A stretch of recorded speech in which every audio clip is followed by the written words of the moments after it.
Hello, people of the multiverse. I am one of your hosts, James, aka Quantum Cosplay. And I'm Tim, aka UK Grayson.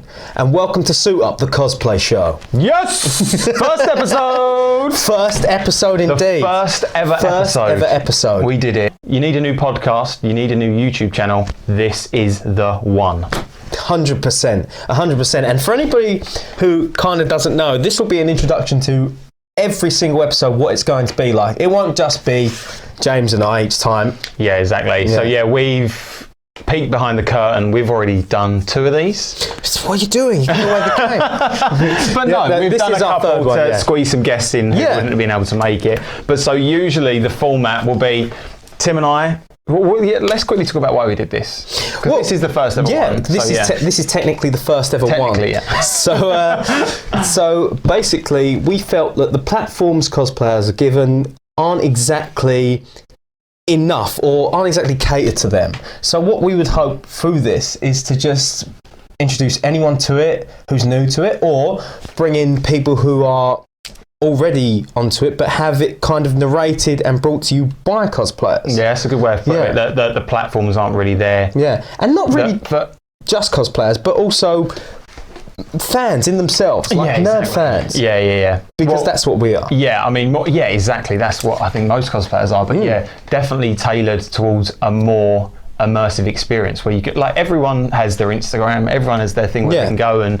post about themselves, but this is a long form thing where people can come and we can spotlight our friends who are cosplayers who are incredible and meet some people along the way that we don't know, and just have a long form conversation about everything cosplay. And so so the format, that's how it's going to be. The first couple of episodes will be you guys, you lucky guys, getting to know myself and Tim. So obviously this episode is going to be you talking to me about how I got into cosplay. Yeah. That was your idea. I didn't want to go first. That was your idea. And then episode 2 will be me talking to Tim, exactly the same thing. And from there onwards, 3, 4, 5, etc. will be us every fortnight, I think we discussed, didn't we? Fortnight. So this will be fortnightly. Yeah. And every couple of weeks we just get someone on from the cosplay world who maybe we do know, maybe we don't know, and just spotlight them and talk to them about how they got into the hobby, what they love about it, what they hate about it. And I mean, that is in long and short what it is. That's what it is. And we'll be covering basically everything, not only cosplay, but current things that are out, current nerdoms that are taking, the current. Yeah, it's all in the same wheelhouse. Exactly. So, and I completely forgot what I was going to say then. Well, luckily, I didn't. But no, this will be an edit point. Don't say that. Don't say that. No, it's going to have to be edited. But, now. That's what I was going to say. So it doesn't. I'm not editing it. Super. Yeah. But so this show, we felt it needed to be a video format because cosplay is such a visual medium. Yeah. So that's why we discussed getting people on, getting mannequins, putting their suits on display for you guys to see. But it will also be a podcast format as well. We haven't really discussed how that's going to work yet, but by the time this is up, you'll be able to find this wherever you get your podcast. It's just more of what cosplay I think should be, because when you go to cons, it's a whole thing. It's a whole interactive kind of experience, more than just people post great pictures, and that is a part of it, but there is so much more to it. This will give us a platform to express and at least describe that. And have other people describe it. Anyway, I think without further ado, we should get on with this. Hell yes. Let's do this. We could gild the lily all day. Well, we have to give a little intro because it's the first episode. Definitely. And hopefully the first of many. So it's all about me. Today it's all about James. It's all about James. Your idea. Speaking of James, we have these 2 things here.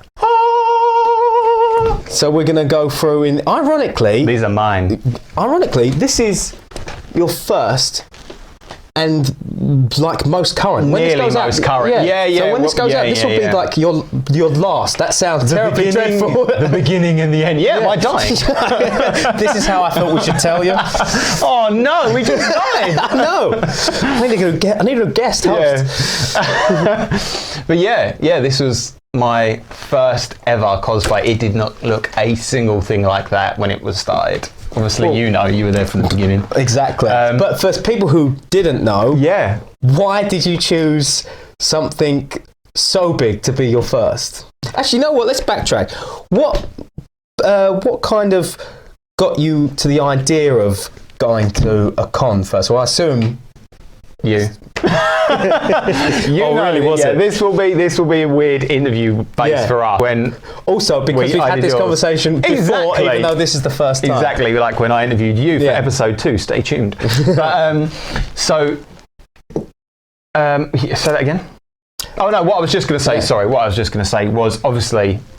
I know the answer to that question. You know the answer to that question. And this is for anyone watching. So watching or listening. Yeah, watching and listening. But you and a mutual friend of ours you guys were going to a Comic-Con, and we were sitting in the pub, as we always do. And I was like, "Oh my God, you're going to Comic-Con! I've never come. I have to go. That is going to be amazing." And then it was deciding something to build, and BVS hadn't come out yet.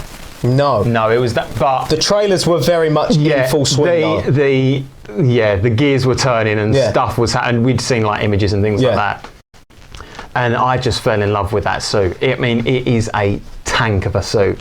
Like, obviously, it's an interpretation of the Buster suit from the Frank Miller's Dark Knight. Well, we're definitely going to come back to that at some point.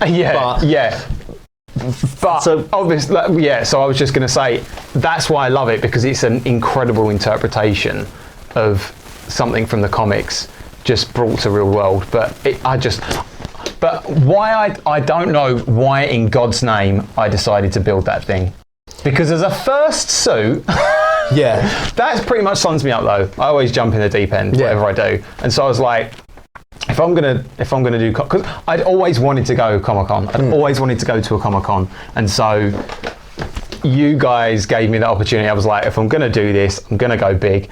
Although I think it was something like an insane turnaround period. Like I built that so quick. Obviously, it didn't look like that, but I should have given myself a lot longer. It's also, from what I remember, it was like because it was your first time, things you had to learn as you went along. Like, there's the belt had to be reinforced. There's clips where armor would meet. Man. Like this, it was a real kind of like. Yeah. It's. Yeah, the thing about me is as well, I'm always like, I'm like, oh, that'll take 5 minutes. I can do that quickly, that's fine. But it was such a huge learning curve, because it's made from, so for anyone who is interested, it's a pepakura, which is card, like origami, shaped, and then resined to give it strength. And that was just, I didn't know anything about anything. So probably like most cosplayers, straight to YouTube. Because I was like, how am I going to go about building this monster of a thing? I spent so much time researching the ways to build pepakura based suits and how to strengthen and resin them. I was even looking back then at moulding and casting, which was way out of my capabilities. But it got there in the end. Like I said, it didn't look anything like it does now. Well, you say that though, but this ended up fully being moulded and casted and available in pink to someone in your family. It did, yeah. Someone wanted a pink one, so I made them a pink one. And it needs revamping, because just today, as we were talking about, I had to bring it back from the brink of death, because it was it had just been moulded and casted. So it was covered in silicone and bits of clay everywhere and things like that. You probably can't see it on the camera, which is good. But it does need a bit of a rehash. That was the first one. That for me kind of goes into how cosplayers think, because you would think, why would you ever not be able to wear that? But if you're doing something else, it does get pushed. It gets pushed to the back. Yeah, exactly. Yeah, and I think, you know what? I was just looking, because it was just New Year's, and I did a decade thing on Instagram. I was looking, 2016 was our first con. That was our first con, 2016. It's 4 years ago. It doesn't seem like that. That makes me feel really old. 4 years ago. But yeah, and that was when we first did Batman and Nightwing. Yeah, that was our first kind of thing. Not crazy. Not yeah. But do you think choosing something so outlandish kind of helped give you a really good sense of what it was? Because I mean, you've got a lot of things that have gone on here, like a lot of things that have gone into this. Yeah, it's got like electronics in the belt for a voice modulator. It's got... because... Oh, we didn't turn the lights on! No! Yeah, that's better. There we go. So, I mean, I want you to talk about what the helmet also had, because not only did you make this, you made the helmet. So yeah, the whole thing. That was exactly the same. It was just a Pepakura thing, but it was. But I tell you what. So when I started, I was like, "Oh man, do you know what I've learned from watching an episode that we have already filmed?" Go on. I say so much. I've got to stop doing it. I've noticed that. I've got to stop doing it. I used to do it when I was younger. Change it with nobody will notice. Yeah. I did it a lot when I was younger, and as I grew up, I became aware of it, and so I made a subconscious effort to stop doing it. And now with this podcast and YouTube thing, I was watching the other day. I was like, see, stupid. But it's just a filler word. Yeah, it is. And someone took the best thing. If you want to fill a word, he said a pause is far better, more complete. That's what I used to do, and clearly it's crept back into my vocabulary. But what I was saying was, long pause, that I didn't realise the amount of work it took. When you Pepakura something and then you resin it, you think that's it. So I looked at the process and went, I can do that. I can shape something out of card, get the structure, cover it in resin, it's done. It's not done, because if you go and look at that, I think I've got a picture of it on my Instagram, at Quantum Cosplay. And you can see it's all jagged and sharp, because when you resin something, the resin pulls over the suit, and so then it has to be body fillered, and that's why it's now so smooth. It's had like 4 or 5 layers of body filler. Yeah, I think, I'm saying a year sounds like he's been working on it for a year, but you were faster turnaround, but it became like a year thing, because every time you'd go out, you'd improve it, or you'd find something that needed improvement. That suit went through 4, I'm going to say, slow revamps. So the first time I wore it, it was all sharp and jagged. Then there's a second version of me wearing it. It's less sharp, less jagged, but it's still, the structure wasn't right until we got to that. And it was actually a year, because I tagged you again from that New Year's thing, 016 to 017, and that was when it was in its finished state where it is now. The turnaround for like the year is so good, because I think because it gradually developed, I kind of forgot how it used to look. Yeah, for me, until I look back at photos of our first con,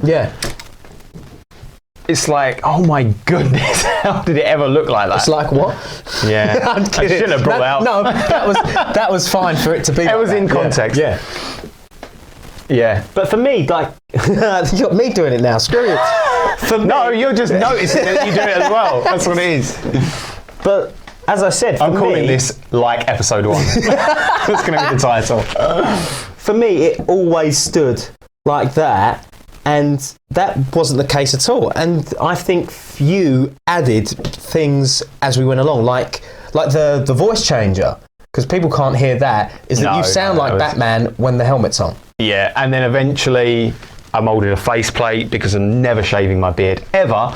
So then I had an Affleck faceplate for it. It went through 100 different variations. We're definitely not skipping over the mechanism that goes into the belt. And where's the mic in the nose? The mic is in the nose, that then plugs into a cable, which then runs down inside the suit, goes through the back of the belt, and then into the belt buckle. That wasn't made by me. That was made by... I bought that. I think people will know Cosplay Chris. Yeah. You know, Cosplay, big YouTuber. Yeah. He worked with his friend, and it's really annoying me that I can't remember his name.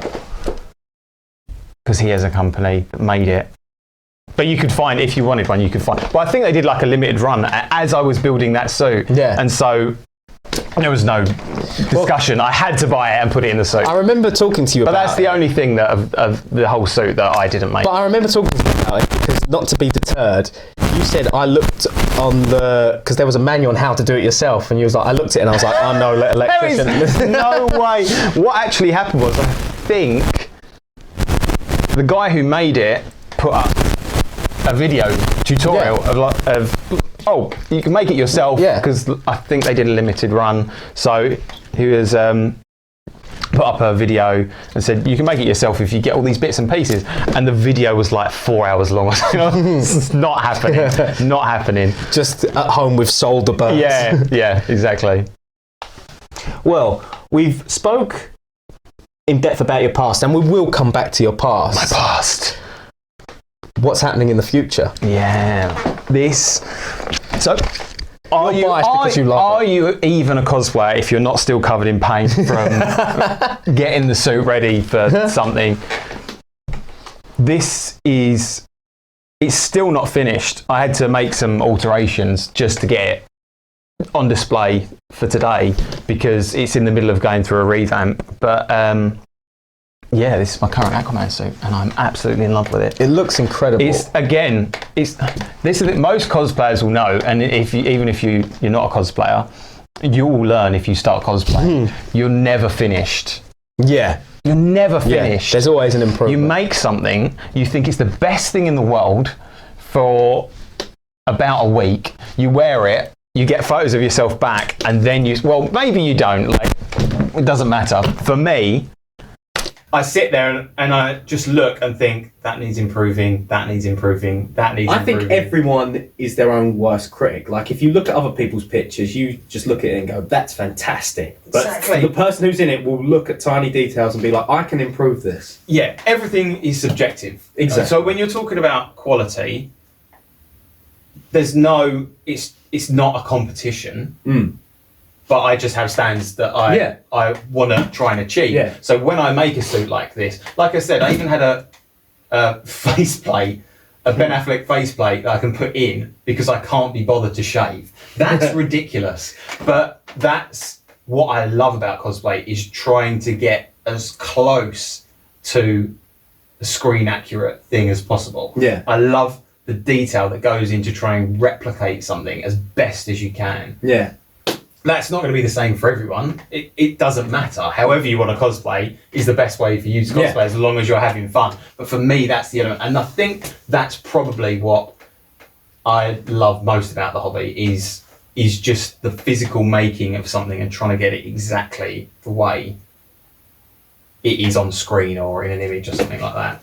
Also, for you, which is very impressive, is that you did most on probably like the majority of this work on no sleep. The con crunch. The con crunch. Particularly Batman, which is kind of apt that he worked all night. Cosplayers shudder at the words con crunch. Yeah. I did not know about the con crunch when I first started. And it had you. That's what I think I said earlier. I think I turned it round fairly quickly. Obviously not to a great quality as it is now, but yeah, when I made that suit, I did not sleep. Yeah, because it was the excitement though. It was we were going to Comic-Con, and that was it. And so there was nothing that was going to stop me from getting the suit finished. I was going to Comic-Con. We were going to go. It was going to be an amazing time. I was finishing that suit, and yeah, I didn't sleep for like 3 or 4 weeks. And then went to con. Which is not recommended. That is a bad idea. Have I ever been finished for a con? No. I don't think ever. No. I'm always, Tim, get round at 10, we'll leave at about 10. You turn up, I'm still spray painting something, I'm still painting before something. You say hello, still gluing something. Like, usually we'll say hello and then you'll go, I haven't had any sleep. I'll be like, I know, man, it's okay. Yeah. But that's a silly thing as well. Because why do we care? I think about we even delve into this in a future episode. Yeah. But why do you care? Like, just clairvoyance of this conversation. Just go have fun, build it to your best of your capabilities. Yeah. But give yourself enough time. Unlike 100%. me. Unlike me. Yeah. Some people can do it. Yeah. Well, it's hitting me now. I can't do it as much as I used to. I think as I'm getting older, my body's just, no, stop. You need sleep now. Well, hopefully you'll get sleep in the future. Hopefully. Yeah. I'm rooting for that. Well, I want to, because this is your first cosplay, I want to kind of now take it back to your first fandom, because clearly people who are just fans of things why so nerdy? Exactly. But like with me, we spoke about this, there has to be a point where you jump into this, but there also has to be a point as to what gets you into it. Yeah, so what was that for you? So I was knowing that now that's our little format that we have to get going. It was really hard to do that just then, because we've spoke about this just in general in the car. Yeah. So it's really hard to pretend this is the first time we've ever when we were setting up, I was like, save it for the podcast. Yeah. I was trying to think about this today, and I think it comes down to 3 or 4 simultaneous things. Okay. Because my memory is just all over the place. The first is Superman and Batman. DC, standard. And well, not standard, but yeah. But I have really early memories of the Christopher Reeve Superman, watching that, and then my mum making a cardboard, all my family's quite creative, and so my mum made me like a cardboard cutout of Superman, and I used to play with it and fly it around and things like that. And then simultaneously, the Adam West Batman. Oh, really? That was huge for me as a kid. So yeah, when I was younger, we lived down the road from my dad's mum, my gran, and she used to. I guess I just saw it on TV. It would have obviously been reruns. Yeah. But I think it played a lot when I was younger, and she used to videotape it and run it up to me. So I had this I wish I still had it. I had this collection of Adam West Batman TV series that was all just recorded off of TV from my gran. And it was that, Adam West Batman and early Christopher Reeve Superman. That was the first thing. That's like early memories. I feel like Nans have a now forgotten knowledge of just being able to master recording things off the television. Because I remember my nan doing that. Yeah. But that, and then as I got slightly older, that would have been that's as early back as I can remember, about 4, 5. Fair play to you for remembering that. And then as I got older, Thunderbirds, Captain Scarlet, Stingray, any of those things. I was thinking about it today, that for a young kid, the invention of that was only similar to something like CGI being invented. Because there was there was TV. I've got a preference. And there was cartoons. Yeah, I've got a preference this because there are new ones. You're talking about the marionette version of I'm talking about. But there are. We've come so far now that there are probably people who are like the Thunderbird. Yeah. But the original Jerry Anderson puppet, Thunderbirds, Captain Scarlet, Stingray, all those things. I was thinking about it today. Why was it so popular for kids? But it was the invention of something completely different. You had it was, some of it was filmed for real with real water and real ships flying, and then you had the puppet element, and it would always cut to someone's hand turning a switch and things like that. But I loved all that stuff. Well, I mean, that's still kind of in use when you see films. Some films still rely on miniatures for grandiose shots or exploding things. Batman Begins had a miniature in it. Yeah. I watched that the other day. I think it was just on TV or something. Well, and the end where the train crashes through under spoilers for Batman Begins. When the train crashes down towards Wayne Tower, I was watching it, and you can tell if you're really looking for it. I was like, that's a miniature. That's madness. Well, the thing is, though, what they create in that industry, especially with some practical effects and artistry, is so good that unless you really, and it's probably what you like your 12th watch from that film. Yeah. Like you.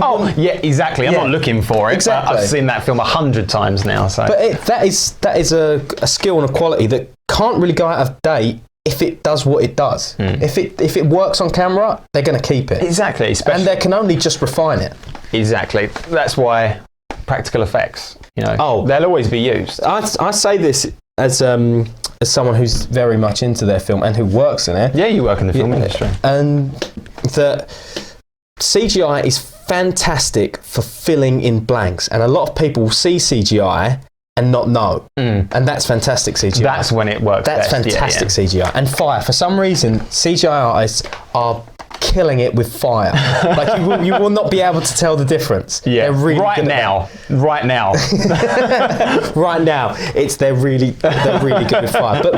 But practical effects, I think there's something that just, even when it comes down to miniatures, the way things move, explode, etc., looks fantastic. Yeah, and that's why it was so good for kids back then to have it introduce them through marionettes. Well, because to them, that's happening. As well, you get into the action figure thing, where it's what you see on TV is then what you can go and buy in the shop. Your parents buy you in the shop, because it's the same thing. It definitely. Obviously, they used like huge scale miniatures and stuff, but it's a practical thing. And so, Thunderbirds, Captain Scarlet, Stingray, I love also, that it feeds your imagination as a child, because guarantee you're playing your own version out or something. Exactly. But and then after that, James Bond was a huge part. It's weird because it's not the same. I don't know. People don't think of that as being nerdy, do they? But everyone's nerdy about something. Yeah. And I grew up with matchsticks in my eyes watching James Bond films because my dad was always into that. But after that, I don't know. You start to approach, as you get older, like school, and you're going from primary school to secondary school. See, now here's my question to you, which you did ask me on our technically third one. No, second and second one? Second and second one. Second and second one. Okay, the timelines line up perfectly. Yeah. The timelines line up perfectly for that. Did you hold on to that nerddom, or did you slightly shun it in favour of doing what other children were doing? Or so because as we spoke about in your episode, you get to that age where, as you're getting older, you either fall off of a geeky, nerdy fandom thing in favour of trying to fit in with all the other pubescent teenagers that are growing up, or you hold on to it. Or I think, like a lot of people, I probably hid it. I think I can always remember being in secondary school and Pokemon came out. Yeah. Pokemon cards came out, and I remember being like, that is so cool, but I'm too old to buy those. So I'd buy them in secret. Like, I'd get them in secret and collect them in secret. But that's hilarious, because I think like 6 months later, probably everyone was doing it. Yeah. Do you know what I mean? It's always, you can always find those people that are into the same stuff as you. Yeah. And then, I don't know, Power Rangers was huge for me. That was when I was a lot younger, though. With the face melting intro. We were really lucky because I think, had that. So after secondary school, so in between like secondary school and college, I remember like the real birth of like the comic book like genre, or the rebirth, I suppose, into film. Spider-Man, like Sam Raimi's Spider-Man, the X-Men films. It all kicked off, and people were starting to pay attention because of the amount of money they started making at the box office. And so I think, like, now everyone loves all this sort of stuff. Yeah. And it's a huge pop culture thing, but I definitely did hide it a lot. The one thing that I always held on to, pun intended, Smallville. I knew that was coming. Smallville was the one thing I remember through college. I had a problem. I would skip classes and go and just find a computer somewhere and just read the news about Smallville, what was happening in Smallville. That show had a huge impact on my life. Smallville was, again, it comes back to Superman. Genuinely, but, if you were... I say, because it is dated now in terms of effects, although the super speed is still some of the best around. It's dated in terms of some. The later, once you get out of, but it was the first to do what the CW try to do, or exactly. It started it all. And now you look at Crisis and Welling's back, and it's like, so good, so good. But Smallville was a huge thing for me as well, because it was at a time when I was going through like some crappy stuff, like family, and I really used that to escape. Like that was like my thing, and I would just sit there and watch Smallville like week. To be honest, it was probably a bit apropos Smallville for you, because the ages for you line up. Yeah. We think they do. But American TV, do you know, in series 1 of Smallville, he's supposed to have just started secondary school. Which for Americans is high school. Yeah. That is mental, but you're a teenager, it's all the same. Like, that's been a running joke within American TV anyway. It's like, these huge mountain of children. These high school kids are in their early 30s. But that's just something you have to get over, and especially if it is fantasy, you just go along with it. Like, and it might have been quite bad. It's like, how comes I'm not 6'3" and massive? Ginormous. Why haven't I developed that? It's like, no one's developed like that yet. Don't worry. Yeah. But I think it is kind of for me, when we spoke about it, or have we yet to speak about it?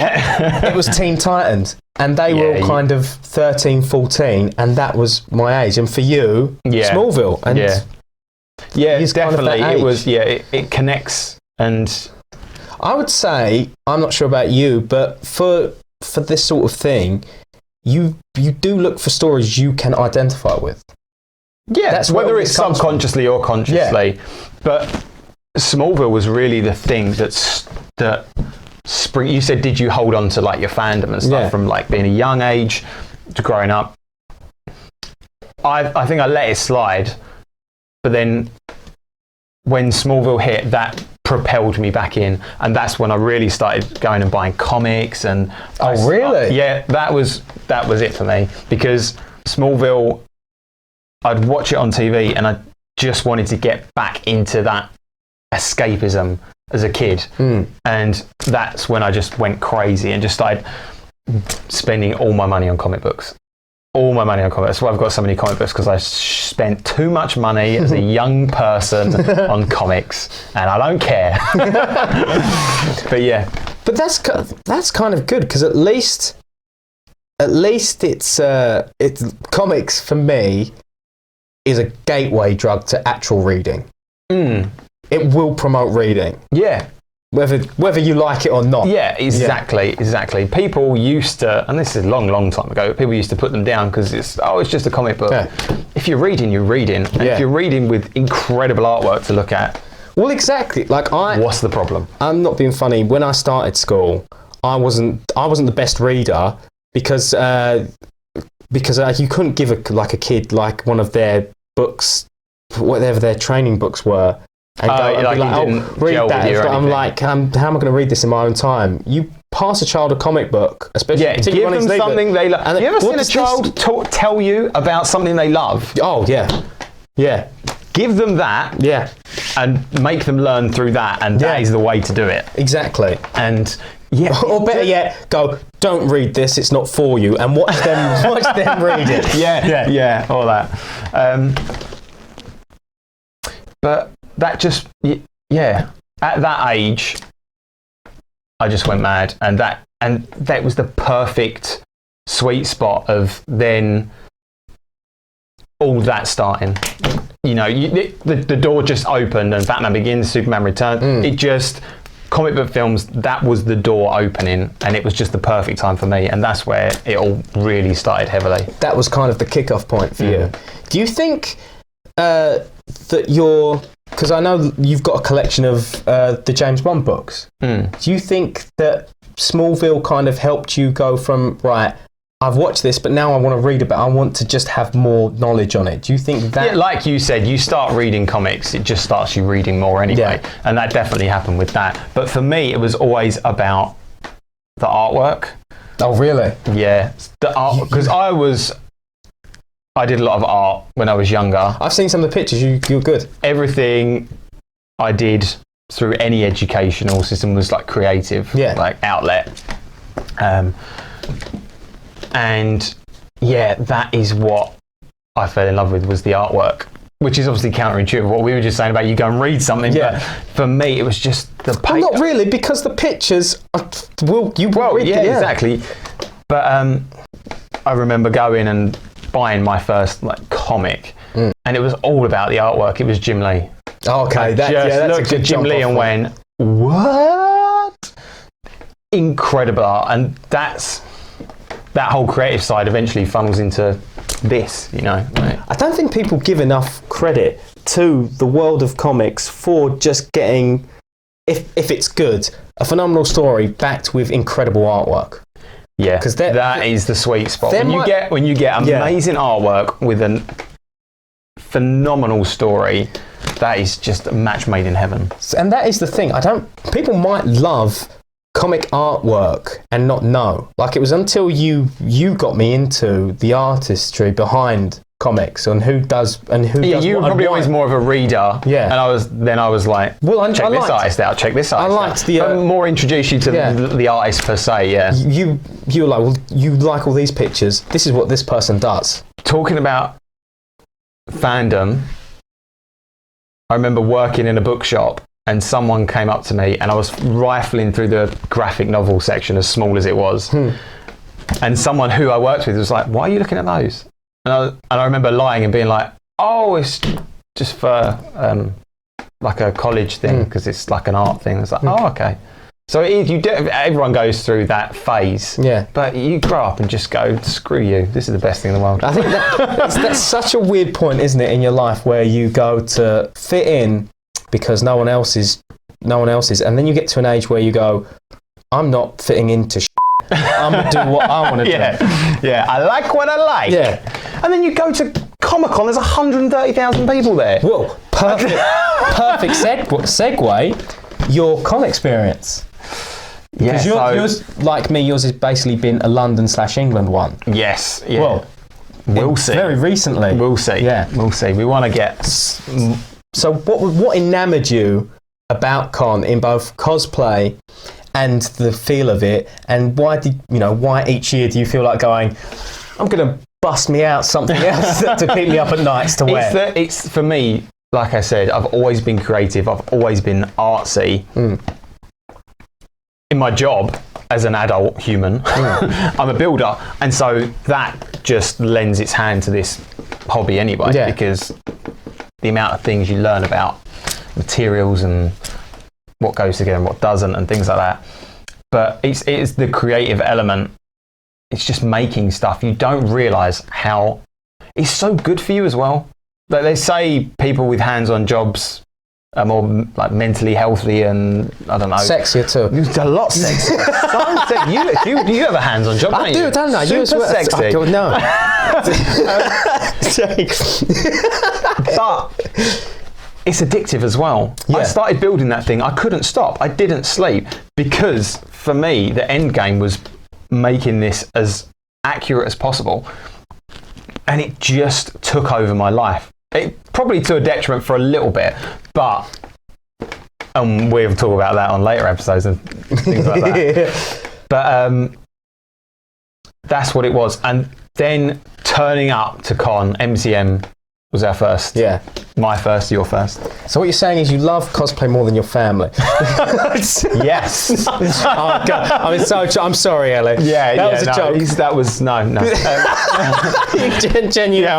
Genuine fear. Turning up to cosplay is where you were.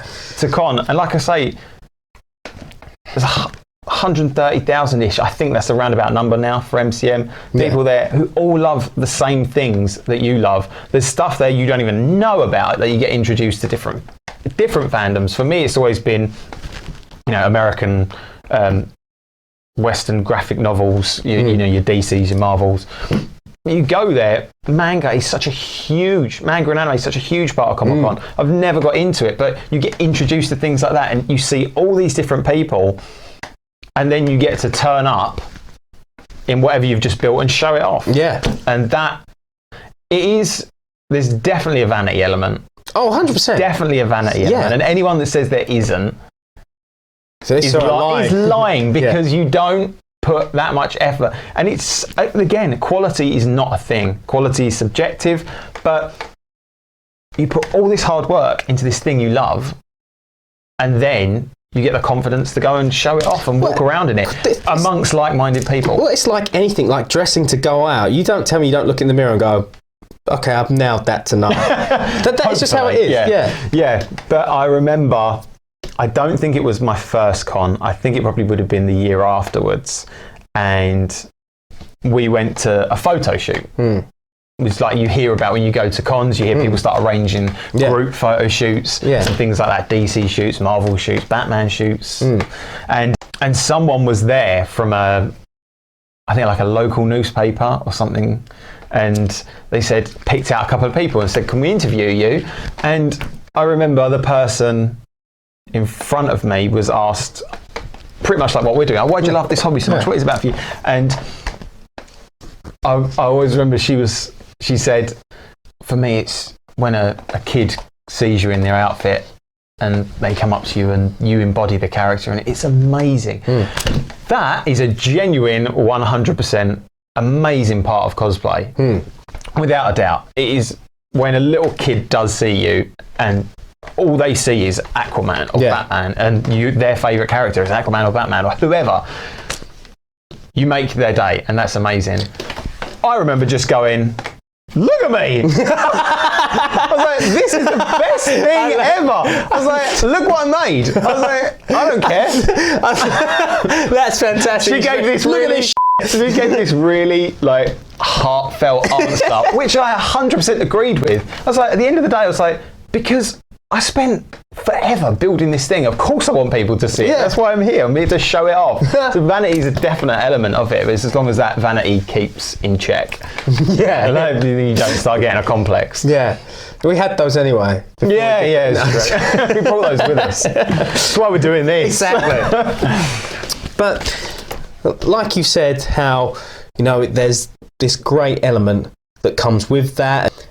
Would you say there's like a unique aspect of it? Have you found anything else like it? Like Comic-Con? Yeah. Hell no. But I mean, again, that's subjective because for me it's a love. So people are going to gravitate to it. But no, there's nothing else. Well, because I've said going to, festivals, going out, going London here. I've been a few places. I can't find any experience that you can hold up next to the good experience you could have at con if you have a good experience, because honestly, to rank it good or better, it depends what you want out of life, but I can't see anything else like it. No, I love it, and it's, for me, as it probably is for you, we learned very quickly that one of the main elements we loved about it was just going and meeting other people and meeting other cosplayers. That's what this is all about. But going to a con and just talking to other people, and that's why I just mentioned we went to one of our first photo shoots, like an arranged group photo shoot. You and I very quickly fell off of that. I know I didn't really have any interest in doing that because all I wanted to do was dress up, walk around and meet other people who are like-minded and interesting. And then that becomes a huge social element about it because we've met so many people through this hobby and made some really close friends through it. And it's such a big part of it. To me, it was a shock because me and you got on because, there's loads of reasons, but because we could drink and talk how we are now, and then you go to con and you'd be like, oh, there's not like 5 of us, there's like 250,000 just here at the moment. That's it. I always remember watching I'm going to go back to Smallville again. After Smallville was the OC, and that was a sweet spot as well because one of the main people. Have you watched the OC? Someone once, when I had curly hair, said I looked like Seth. Seth, right. Became like this huge pop culture phenomenon of Seth Cohen. There were like I Heart Seth Cohen t-shirts. Oh, was there? And I always remember like season 1, it's like the nerdy shied kid who's into all this like comic book stuff and who was a little bit reserved. But it's like a cool dude, really nice guy. And season 2, I always remember in season 2, one of the episodes opened with Seth being like, we're now in charge. He's like, Spider-Man 2 made X amount at the box office. He's like, we're the new cool. And that, I always remember that being like it's taken over. It's everything now. It's like, look, and if Avengers Endgame. but we are now in charge. You say that, but it's the collective we, not me and you. It's true. Coming for you, world. But when you get back to like the real world, when I make films, they are so nerdy about, you know, colouring, sound, this and that, because you have to be. Yeah. Because that is, you are nerdy about that. Nobody gets into those sort of industries or does what they do because they're not nerdy about something. Yeah, exactly. You have to kind of respect the passion. Yeah. Even if you don't get it. Even if you don't get it.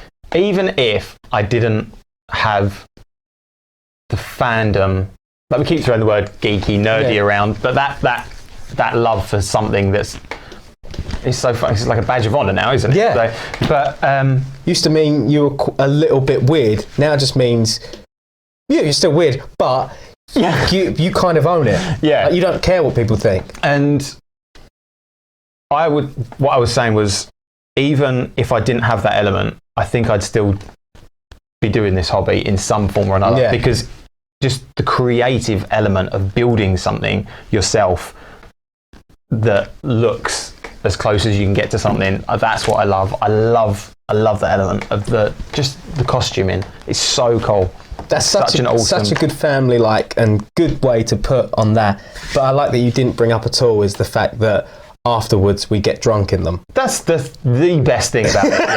It's like, can this suit sustain a night out at the pub? No.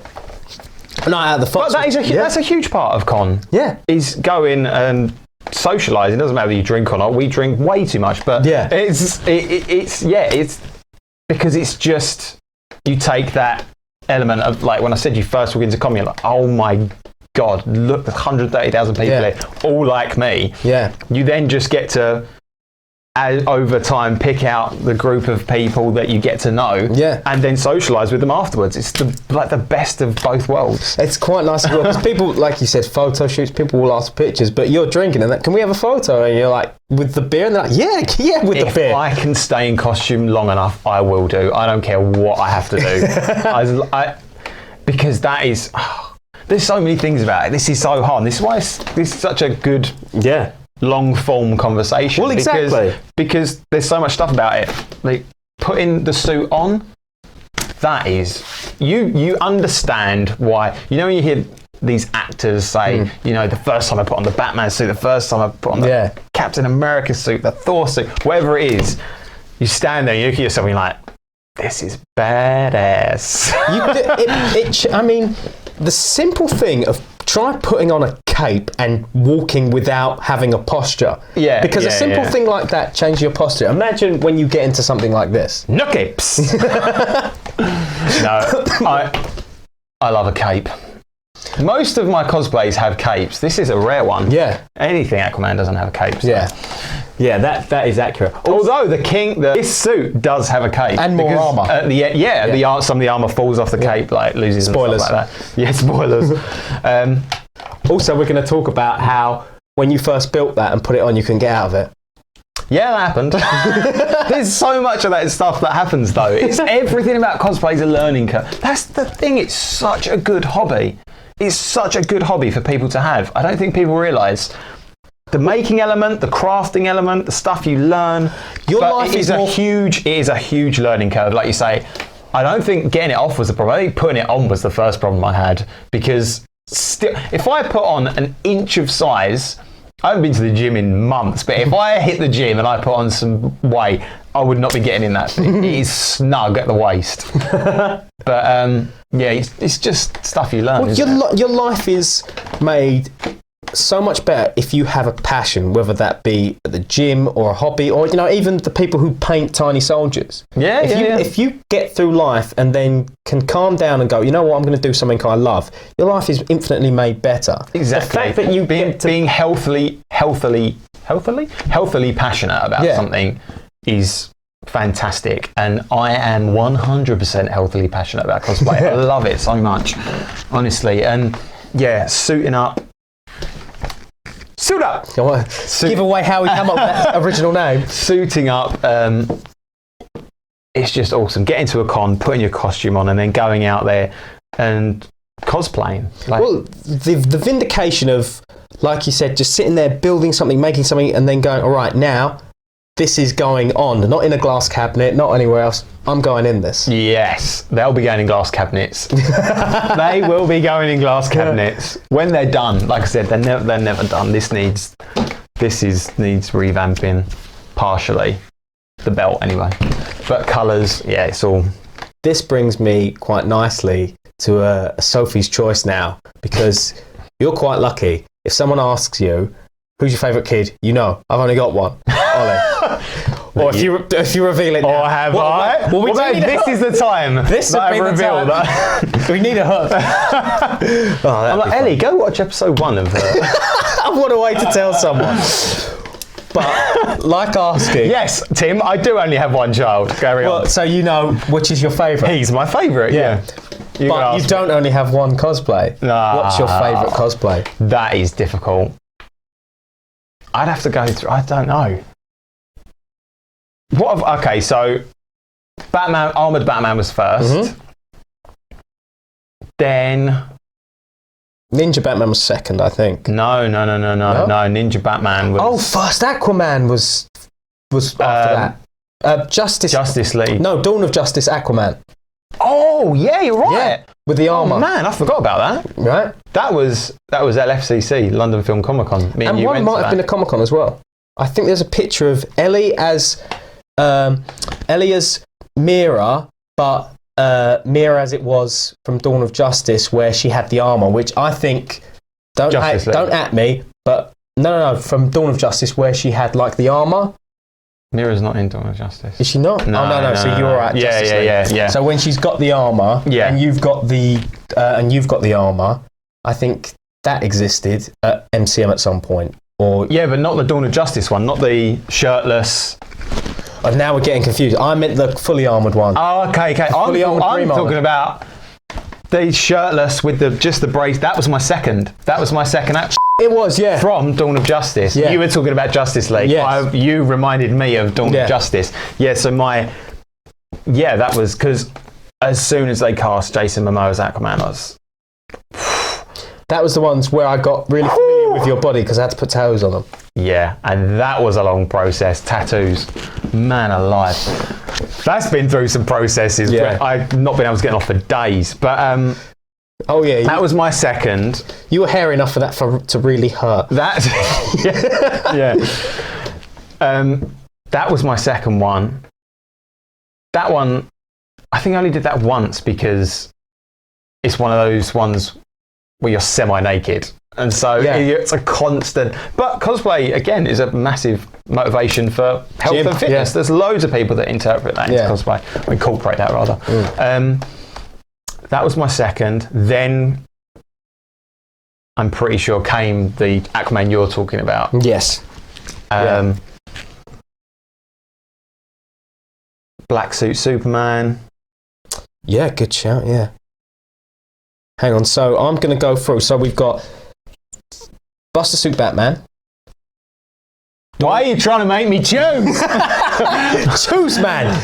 Dawn of Justice, Aquaman, the shirtless one. Then Black Suit Superman. Then Justice League Aquaman. Yeah.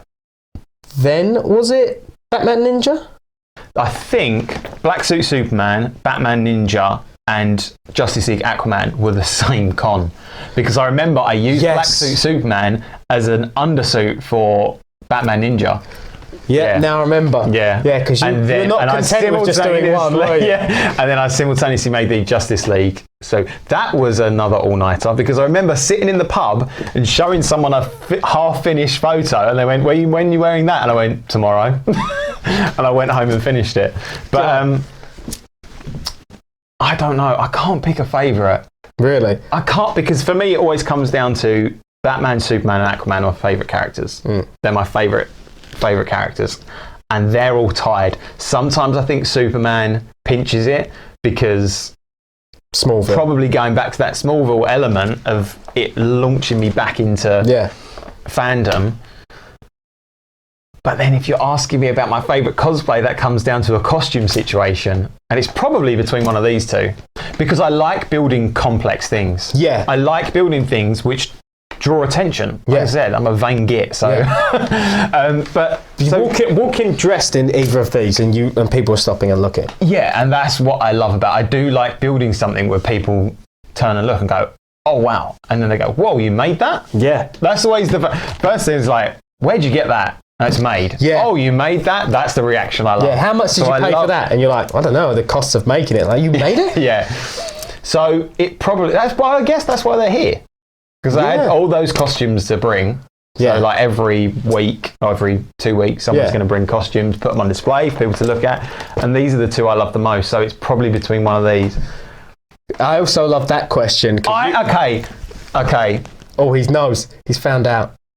From a costume point of view, yes, I love this costume more. I love wearing that one better. Because, like you say, you walk around in that thing.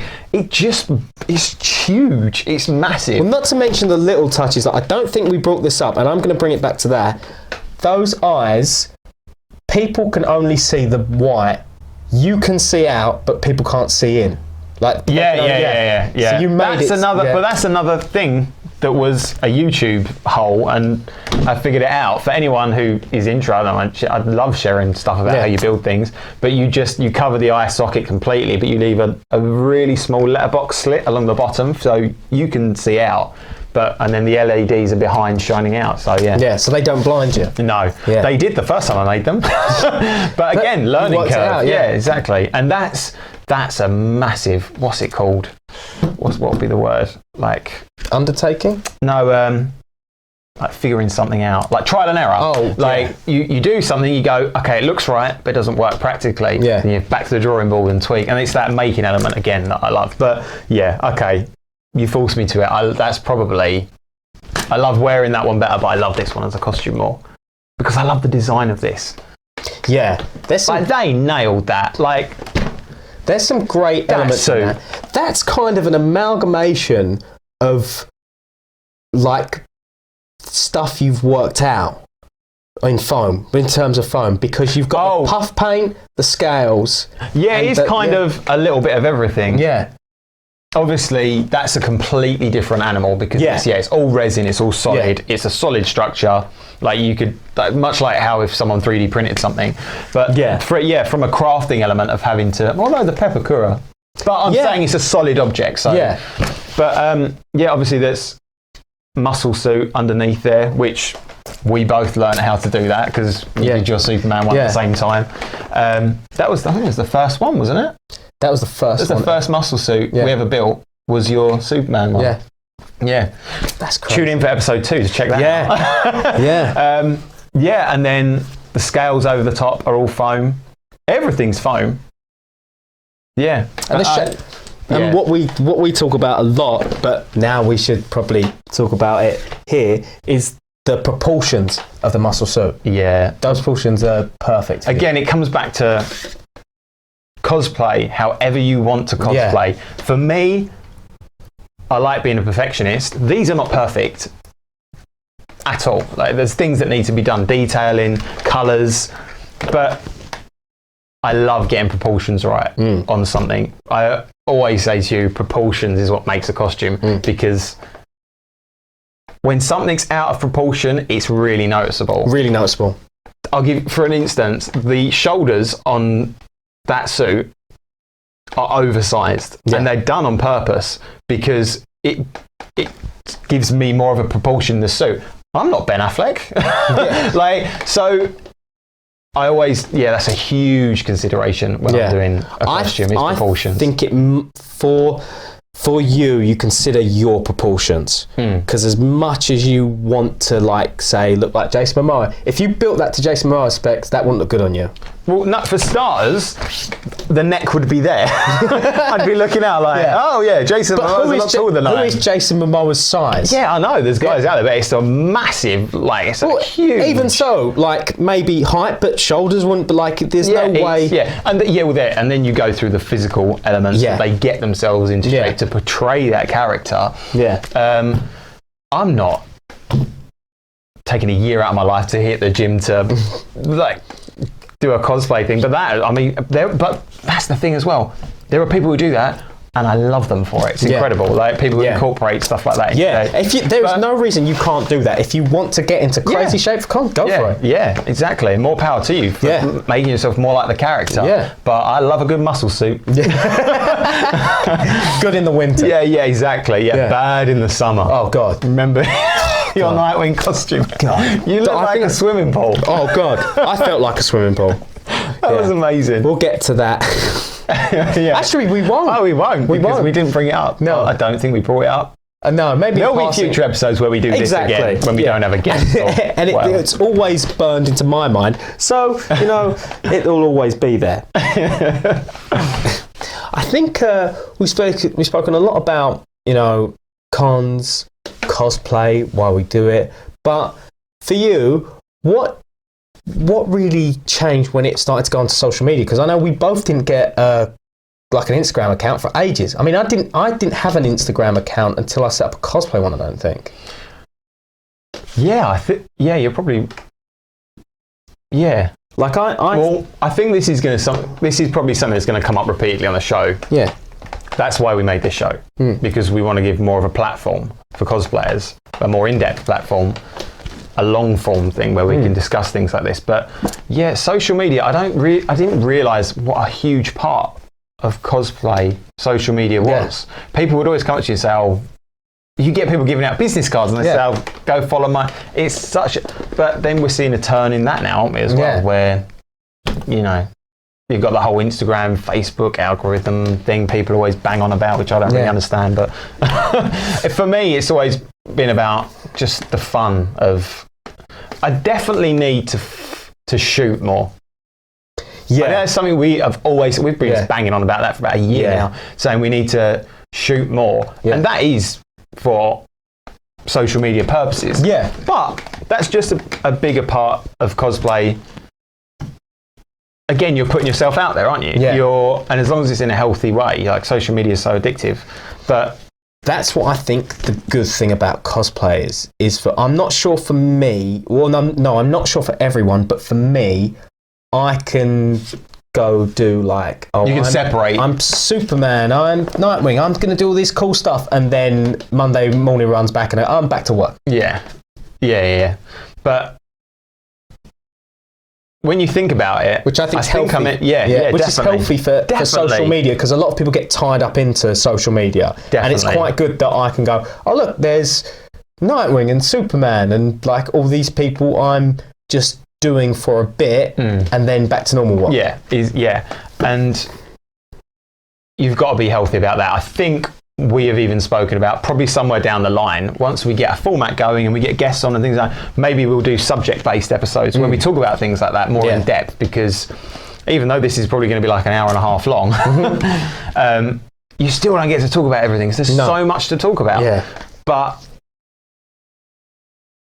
I forget where I was going. Yeah, it's a huge part of cosplay, and that is really, when you think about it, us doing this show, this podcast, it's just going to make it harder for us to cosplay, because it's just going to take up more time. But it's doing what we love about cosplay, which is meeting cosplayers. We'll still go to cons. Hopefully, we'll even take something like this to a con. Hopefully, it cuts into our drinking time or anything, because that needs to be cut down. But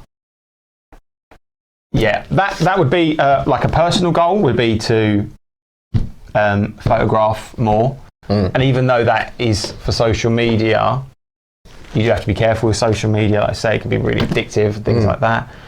But it's just like con. It's putting yourself out there. It's making something and showing it off. So photographing it and doing that is an excellent way of doing it. What an even better way of doing it would be is if someone started a video channel on YouTube where cosplayers would come on and come and talk about their suits and show them off. Oh my God, it's us! I'm such a then. I thought it was genuine, like a genuine moment of an idea. You're like, and then like 5 seconds in, I was like, motherfucker. Fair play though, you've really sold it to me. I wish that they could have seen the look that you shot me, because I was ready to follow you into something there. Just had a brainstorm. Yeah. But yeah, we'll definitely do some episodes that deep dive into things like that, social media and stuff, you know, what people don't like about cons as much, what they do like about cons. But for now, we definitely just want to talk about all the stuff we love, which this episode has been. This has been good. I've enjoyed this. It's been fun. Well, I should hope so. Yeah. But yeah, we just want to talk about all the fun stuff. And eventually we'll get to things like that later on down the line. Because I think social media as a subject, obviously we talk about it, we'll probably bring it up on all the episodes, but it is something that I think at the moment a lot of people are slowly having a negative thing with. And so we want this to be positive. I think, you can... Like, sorry, I'm cutting you off, but it's my episode, I don't care. I don't play... Actually made me That'd one hell of a power, wouldn't it? That would be cut out. I don't really go on my Instagram as much as a lot of cosplayers do, and that is probably reflective in followers and things like that. But that's not why I cosplay. So it's very much a sideline thing to me. I think it can be if you want it to be, but it's awesome for exposure. Yeah, but then you just got to be careful with the amount of exposure. And for me, I think you always have more fun going while we go. Yeah, in my personal humble opinion, definitely. And just everything that comes with it. You know, the next con, the next costume, what you're making next. It is, that's why I love it. That is a good reason to love it. And you, I love you. But I knew that always. True, you did. Yeah. How long have we been going for? We've been going for that's now 30 minutes. Wow, that has flown by. Yeah, you gave away the thing now of why. You know what? I'm quite glad you did though, because at every point I'm like, people are like, why is he looking at the back of that helmet all the time? Not for the first time in my life. No, it's fine. We're not going to this is as showy as we'll get. Yeah, but I kind of did want to preface it. Is that why is he just tapping over there? Or like when James is saying something important, does his neck just go? No, it's like so, James, who's your favourite cosplayer? Right, good. Really paying attention. Yeah. But no, you keep browsing at the stopwatch we've got going on. We can do this all night. We'll just keep talking. Yeah. Although, I do want to know your cos plans, the ones you can share or allowed to share. Yeah, I'm funny with this. What about if I started water? What are your cos plans? Yeah, I hate telling people what I'm gonna. Sorry, that's on camera. Cosplay as. No, it's fine. Yeah, I don't like doing it because I like keeping my plans to myself because I like it to be a surprise. Not that anyone cares. No, but that's kind of our thing that we just show up. Yeah, because that's what we did. Yeah. That's probably where it comes from. We went to our first con. Good shout for you. We didn't know anyone. Yeah. We just turned up and did the best we could and then was like, hey, everyone, and tried to meet as many people as we could. And so I think that probably subconsciously is why I don't tell anyone what I'm working on. That's our MO. Because, exactly. So... You don't have to. There's loads of... There's... Well, we say on your episode, but that's technically that's number your 2. episode, so I won't bring that one up. You know what? I'll say it and I can bleep it out if it annoys you. But we want to do some Star Wars stuff. Oh, okay, yeah. Because that's kind of undecided. We've decided what we want to do, but this will be going out soon. But like Rise of Skywalker just hit. We went to the premiere. Yeah, we did. Thank you, Ugo. We bougie as fuck. Cheers, Ugo. Love you. But that sort of reignited a little bit of thing where we haven't done any Star Wars cosplay. We've done Marvel, we've done DC, we haven't done any Star Wars. We're coming for you, Star Wars. Exactly. Yeah. No fandom left unturned. Yeah. But so there's that. There's one other that you and I have both got a group cosplay for. Yep. I'll leave that for you guys to tune into episode 2 and hear Tim talk about that. Yes. Yeah. But Star Wars definitely.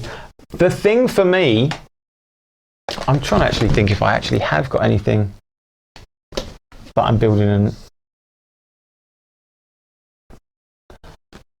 No.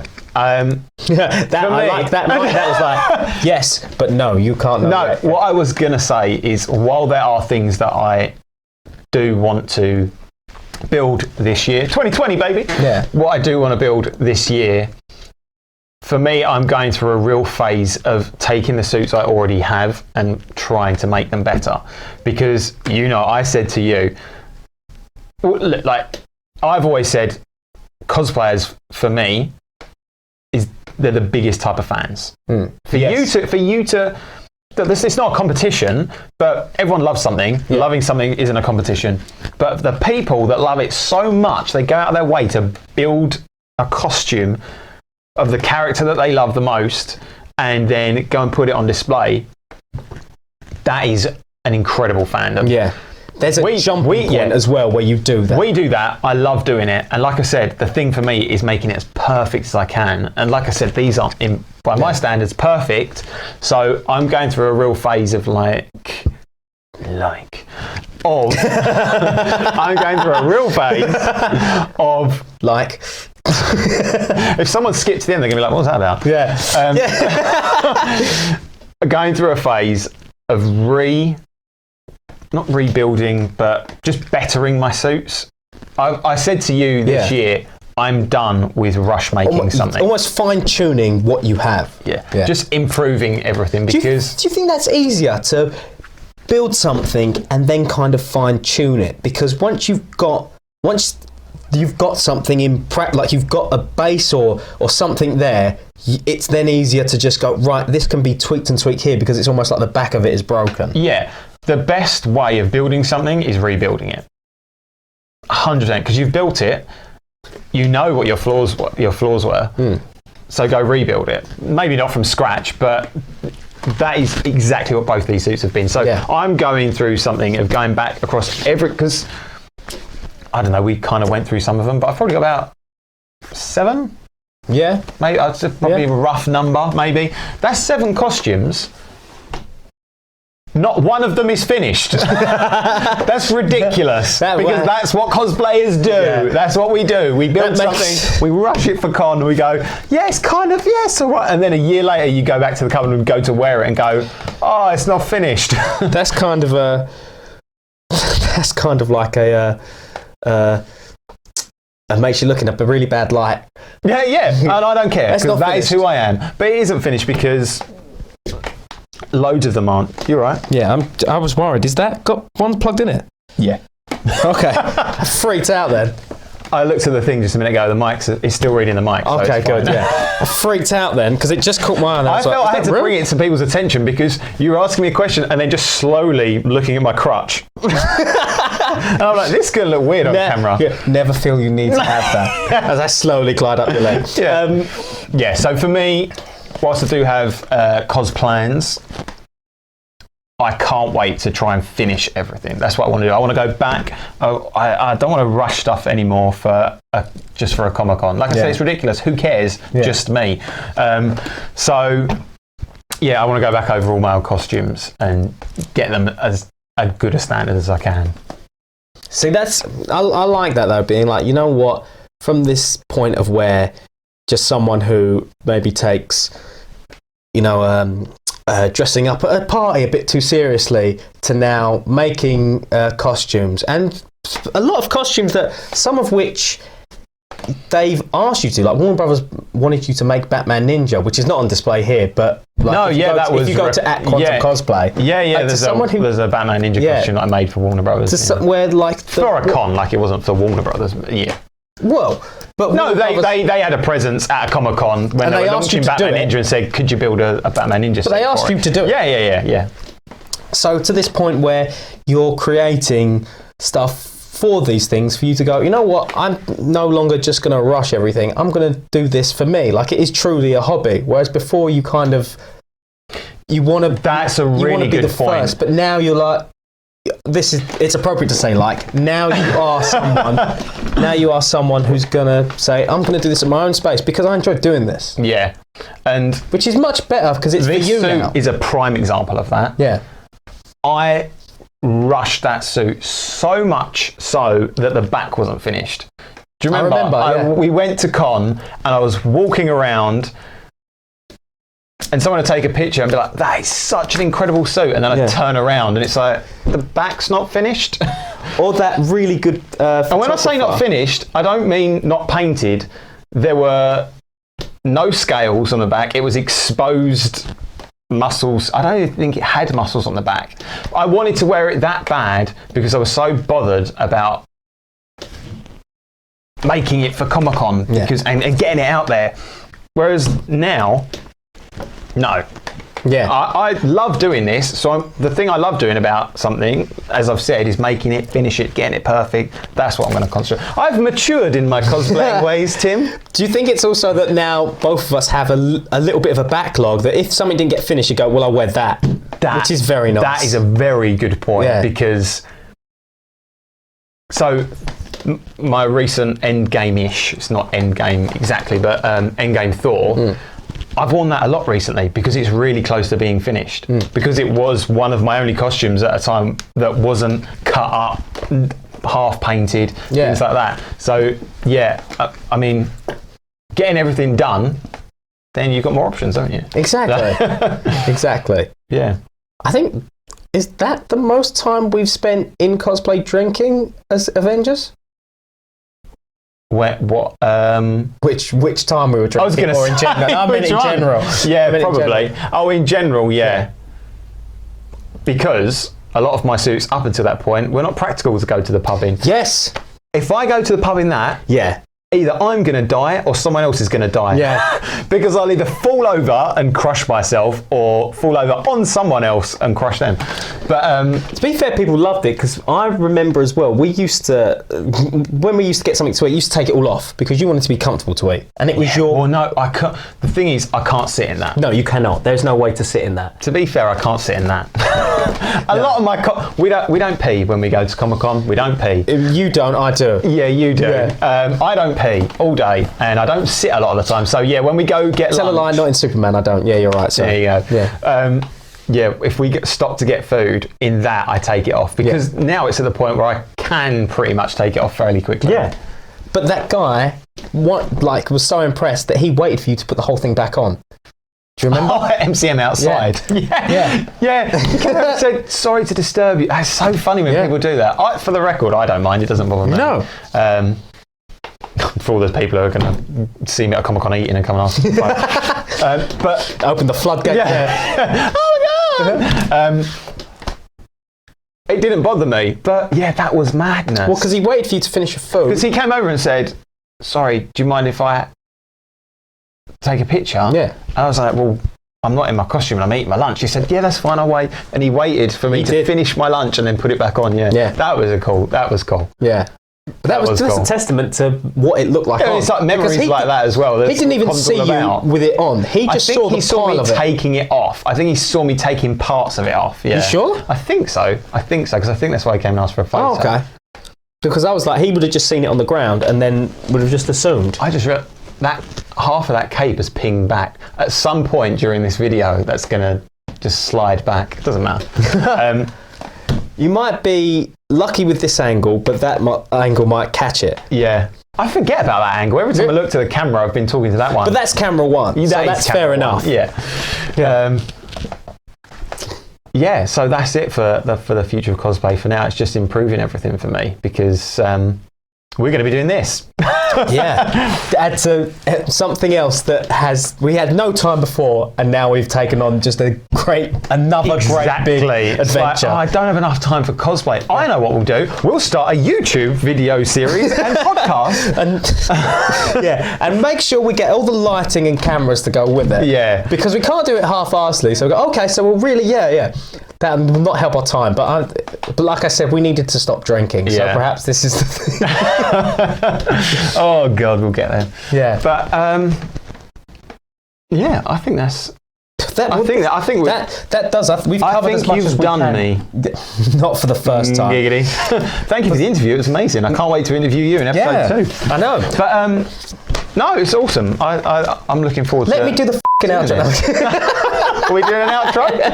I think we have to because this is the first. I'm just thinking if there's anything else to say before we outro? That's what I was going to say. I can't really think of anything. You know what? There was stuff we didn't cover, which goes into like it's just normal lives in terms of stuff, but that will come up naturally. Yeah, no, I'm not talking about specifically like my cosplay stuff. I'm thinking more about the channel in general. So there was one thing I wanted to say. Go for it. We should probably put this at the start. I'll allow it. Maybe I'll cut it in and it'll be really weird. I said I'll allow it. You'll allow it. I'll allow it. I'll allow it. What I was going to say is before you start doing your outro stuff, the best thing we've made this ourselves. We hope people will like it. The best way that people can help support it is just go and tell someone about it.